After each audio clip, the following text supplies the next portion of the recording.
Kutoka eneo bunge la Mumias Mashariki, kaunti ya Kakamega, wanachunguza kisa cha mauaji ambapo wakazi waliokuwa na hamaki pamoja na wahudumu wa bodaboda katika soko la Kisumu ndogo walimvamia mshukiwa mmoja wa wizi wa pikipiki na kumuua kinyama pamoja na kuteketeza nyumba ya mshukiwa mwingine, huku wenzake wawili wakiokolewa na maafisa wa polisi. Tumpate mwanahabari Frida Okachi na taarifa hiyo.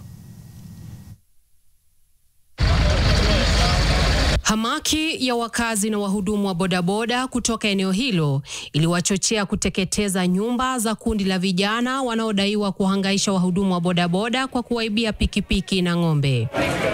Jioni ilikuwa mwendo wa saa 2 jioni. Stima ilikuwa imepotea pale shanda. Vile ilipotea, all of a sudden pikipiki ya mwenzetu ikapotea.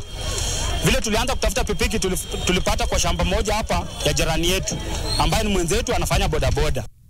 Wakazi hao wakiapa kusaidia maafisa wa polisi kumaliza visa hivyo kwa kuwaua wanaopatikana. Walilaumu mahakama kwa kuachilia washukiwa wanapokamatwa punde urejea kwa jamii na kuendelea kuhangaisha.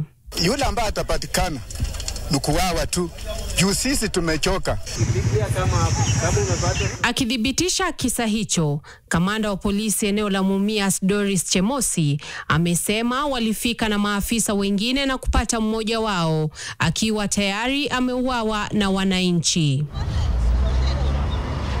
Tulipokea ujumbe ya kwamba kuna washukiwa wawili ambao wamevamiwa na wananchi.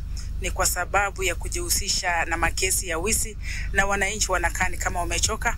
Tulifika mahali pale, tulipata kuokoa wawili ambao tumewakimbiza hospitali wakiwa hali mbaya. Tukiwa tumeshughulikia hao wawili, tukasikia ya kwamba kuna kule nyuma tena wamerudi mahali pale na wamepata mshukiwa moja ambayo tayari wamemvamia na kwa bahati mbaya ameaga dunia. Maafisa wa polisi wamewarai raia kukosa kuchukua sheria mkononi, wakisema kuwa washukiwa wa wizi wa pikipiki watafunguliwa mashtaka pindi tu wanapopatikana. Frida Okachi, NTV.